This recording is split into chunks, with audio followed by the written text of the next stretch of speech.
नमस्ते। क्या सत्य और ईमानदारी से कोई ब्रह्म ज्ञान पा सकता है? एक साधारण बालक ने ये कर दिखाया। जानिए सत्यकाम की प्रेरणादायक कहानी। सत्यकाम नाम का एक बालक था। उसे ज्ञान प्राप्त करने की तीव्र इच्छा थी।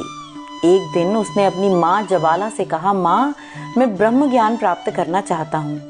क्या मैं किसी गुरु के पास जा सकता हूँ? माँ ने उसे आशीर्वाद दिया और कहा कि जाओ, लेकिन तुम्हारे पिता का नाम मुझे नहीं पता। पर सत्य बोलना ही सबसे बड़ा गुण है, इसीलिए अपनी सच्चाई किसी से कभी भी छिपाना मत। सत्यकाम गुरु गौतम के आश्रम पहुंचा। गुरु ने पूछा कि तुम्हारा गोत्र क्या है, मतलब तुम्हारे पिता का नाम क्या है। सत्यकाम ने ईमानदारी से कहा, मुझे नहीं पता। मेरी माँ ने मुझे मेरे पिता के बारे में कभी कुछ बताया ही नहीं, लेकिन मैं सत्य का अनुयायी हूँ। गुरु गौतम उसकी सच्चाई से बहुत प्रभावित हुए और उन्होंने कहा कि तुम सत्य बोलते हो, इसीलिए तुम ज्ञान पाने के योग्य हो।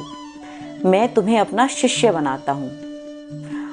ये कितनी बड़ी बात है कि सत्य बोलने की हमारे शास्त्रों में कितनी महत्ता है।